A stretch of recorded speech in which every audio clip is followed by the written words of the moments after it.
بسم اللہ الرحمن الرحیم۔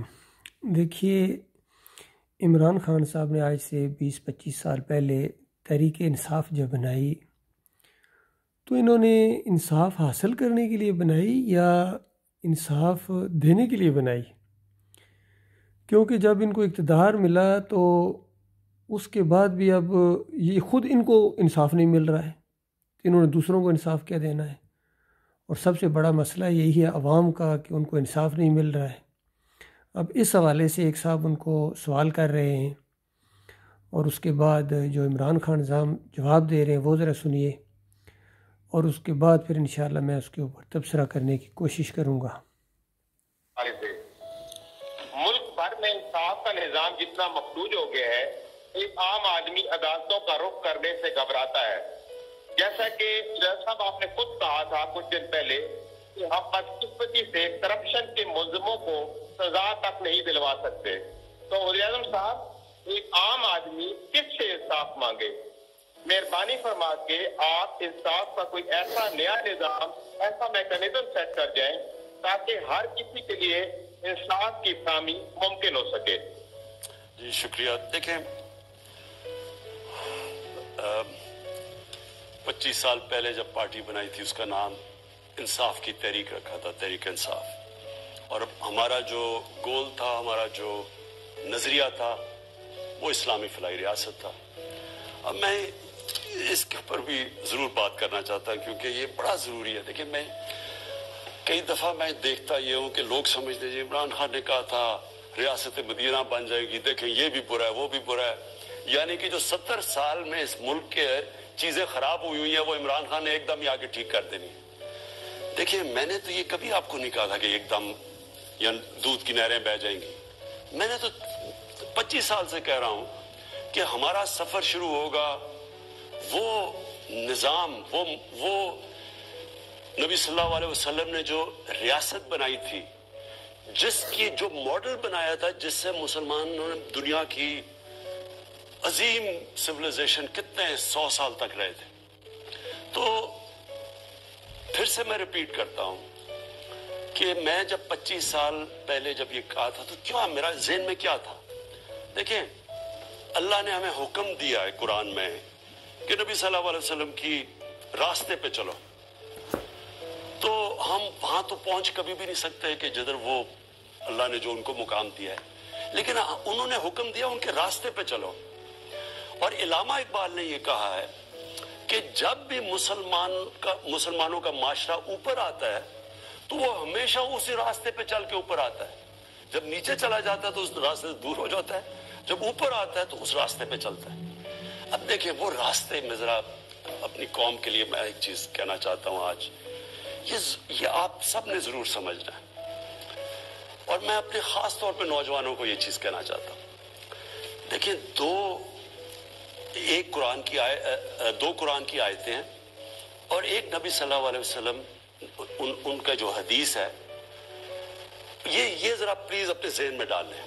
ایک کہ تمہارے سے پہلے بڑی قومیں تباہ ہوئی، جدھر طاقتور کو وہ جب جرم کرتا تھا اس کو سزا نہیں ملتی تھی، لیکن صرف کمزور کو سزا ملتی تھی، اور انہوں نے پھر کہا کہ میری بیٹی بھی۔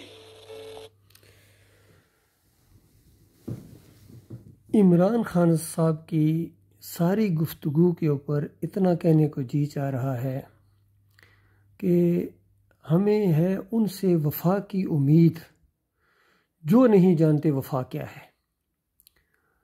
عمران خان صاحب کو یقین کیجئے وہ راستہ معلوم ہی نہیں ہے جو فلاحی ریاست کی طرف جاتا ہے، اور اگر معلوم ہے، پہلی بات تو نہیں معلوم ہے ان کو، اور معلوم ہو بھی کسی کو تو وہ اس راستے پر چلنا ہی نہیں چاہتا۔ اصل میں دنیا کا اتنا زور ہے، دنیا پرستی کا اتنا زور ہے کہ دیکھیے، فلاحی ریاست، مدینہ والی ریاست کی مثالیں دینا، یہ بالکل اسی طرح میں نے اپنی ایک بک کے اندر بھی یہی چیز لکھی ہے، دی یونیک سولوشن کے اندر، کہ دیکھیے جس طرح عمران خان صاحب کرکٹ کے کھلاڑی ہیں، اگر کرکٹ کا میچ ہونا ہے اور پورا سال آپ فٹ بال کی پریکٹس کرتے رہیں اور آخری دن جا کے میچ آپ کا پڑ جائے ایک ٹف ٹیم کے ساتھ، تو بتائیں آپ کیا کریں گے؟ یا کرکٹ کی ٹیم کے لیے آپ ہاکی کا ایک کوچ رکھ لیں تو اس کا نتیجہ کیا نکلے گا؟ بالکل یہی مسئلہ ان کا ہے کہ یہ کہتے ہیں فلائی ریاست، وہ فلائی ریاست 13 سال مکہ میں ماریں کھانا پڑی تھیں، 13 سال مکہ میں توحید کی دعوت دی گئی تھی، الہکم الہ واحد کی دعوت دی گئی تھی۔ اور جس طرح یہ کہہ رہے ہیں قوموں پر اللہ کے عذاب آتے ہیں، تو قوموں پر اللہ کے عذاب آئے ہیں اس راستے پر چلنے کی وجہ سے جس پر عمران خان آج آپ اور آپ کی قوم چل رہی ہے۔ ساری قوم، سارے مسلمان یہ کفر و شرک کے راستے کے اوپر چل کے آج مزاروں کو پوجا جا رہا ہے اور چادریں چڑھائی جا رہی ہیں۔ خود عمران صاحب جا کے قبروں کے اوپر سجدے کرتے ہیں اور دنیا میں جنتی دروازوں کے اندر سے گزرتے ہیں، امام زامن بندواتے ہیں، میں نے خود دیکھا، یا علی مدد کا پٹا انہوں نے بازو کے اوپر بندوایا ہے، اور پھر کتوں کو اپنے ساتھ لاڈ پیار کرتے ہیں۔ نبی علیہ السلام نے فرمایا جس گھر میں کتے ہوں اور تصویر ہوں اس میں رحمت کا فرشتہ ہی نہیں آتا ہے۔ تو یہ موٹی موٹی باتیں، نہ عقیدہ ان کا درست ہے اور نہ طریقہ ان کا درست ہے، اور پھر مثالیں مدینہ کی ریاست کی دیتے ہیں۔ یہ بہت بڑا ظلم ہے، بہت بڑی زیادتی ہے، اور پھر مخاطب کرتے ہیں نوجوانوں کا دماغ خراب کر رہے ہیں۔ یہ بہت بڑا ظلم کیا ہے اس قوم کے ساتھ انہوں نے، جو آیا ہے ایک سے ایک بڑا منافق اور ایک سے ایک بڑا شاطر اور ایک سے ایک بڑا دنیا دار۔ اور یہ جو بھی آخر میں مذہبی انداز سے آئے تھے، بڑا جوش تھا ان کے اندر، یہ خادم حسین رضوی صاحب، اور نوجوانوں کا خون انہوں نے ابار دیا، لیکن عقیدے کے اندر پہلے شرک، عقیدے کے اندر یہ کہ داتا صاحب ہمیں دیکھ رہے ہیں، نظام الدین ہمیں دیکھ رہے ہیں، پیر میر علی شاہ ہمیں دیکھ رہے ہیں، نبی علیہ السلام آپ جو سوچ رہے ہیں وہ ہمیں دیکھ رہے ہیں، اندازہ لگا۔ اس طرح ایک ایک رگ کے اندر شرک کا انجیکشن انہوں نے دے دیا، اور پھر جناب وہ بھی کہہ رہے ہیں کہ ہم ریاست بنائیں گے، نبی علیہ السلام کا دین تخت پر آئے گا، اور پھر نعتیں پڑھی جائیں گی، پھر قوالیاں ہوں گی، پھر مزار بنیں گے، پھر تعویذ گنڈے کا زور ہوگا، سب کچھ ہوگا، یعنی کفر و شرک ہوگا، جس کو اسلام کفر کہتا ہے، جس کے خلاف نبی علیہ السلام اور صحابہ نے جہاد کیا تھا، وہی سب کچھ ہوگا۔ تو بتاؤ خیر کیسے آئے گی؟ انصاف تمہیں کیسے ملے گا؟ تمہیں کبھی انصاف نہیں مل سکتا ہے۔ جمہوریت کے ذریعے اسلام لانا ایسے ہی ہے جس طرح 100 ہجڑوں کے ذریعے کوئی انسان بچے کی امید رکھے، اور پھر یہ فریب کاری ایک نئے انداز سے سامنے آنا شروع ہوگی، بھئی پارلیمانی نظام میں تو میں کچھ نہیں کر سکا ہوں، اب اگر صدارتی نظام لیا تو پھر میں کچھ کروں گا، پھر انصاف ملے گا۔ سوال ہی پیدا نہیں ہوتا۔ دونوں شیطانی طریقے ہیں، دونوں کافرانہ طریقے ہیں۔ جب عوام کے ذریعے تم آؤ گے تو پھر اس کے بعد عوام کو جوابدہی تمہیں کرنی پڑے گی۔ یہ عوام کی حکومت ہے، یہ سب سے بڑا شرک ہے۔ یہ جو ووٹوں کے ذریعے ایک سسٹم بنایا جاتا ہے، یہ مشرکانہ نظام ہے، اسلام کی ضد ہے۔ اسلام یہ ہے تم توحید کی دعوت دو، صحابہ کرام نے جس طرح ماریں کھائی تھیں۔ اس قوم کے اندر اگر اٹھ کے کوئی بھی دعوت دے گا توحید کی کہ الہکم الہ واحد لا الہ الا هو الرحمن الرحیم، اس کو یہ قوم پتھر مارے گی۔ یہ لا الہ الا اللہ محمد رسول اللہ پڑھنے والی، یہ نبی علیہ السلام کے امتی ہونے والے، جب ان کے سامنے نبی صلی اللہ علیہ وآلہ وسلم کا دین پیش کیا جائے گا، صحابہ کرام کا دین پیش کیا جائے گا، اور وہی دین جو سارے انبیاء کا ایک ہی دین ہے، دین اسلام، اللہ کی بندگی اور اللہ کی علاوہ جتنی پوجی جا رہی ہیں ان کے منہ پر تھوکا جائے گا۔ جب ان مزاروں کے اوپر، ان درگاہوں کے اوپر، ان مندروں کے اوپر جب تھوکا جائے گا، ان کو گراؤنڈ کیا جائے گا، کہا جائے گا توڑو ان کو، بالکل اس طرح جس طرح بتوں کو توڑا جاتا ہے اس طرح ان کو توڑو۔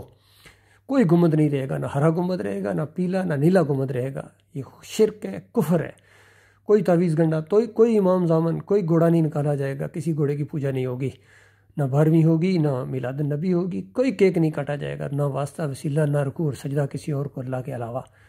یہ ہے پاکستان، نیا پاکستان جب بنے گا، جس دن پہلے دن یہ کام ہوگا، اس کے بعد احتساب لیا جائے گا سارے ان سیاستدانوں کا اور جرنیلوں کا، سب کا لیا جائے گا۔ کوئی ایک بھی پوچھا جائے گا کہاں سے یہ جزیرے بنوائے ہیں، یہ اتنے اتنے بڑے محل اور اتنے اتنے ایکڑ میں یہ زمینیں تمہاری ہیں، کہاں سے لائیں؟ اس کا یہ پیش کرو، اس کا پورا سسٹم۔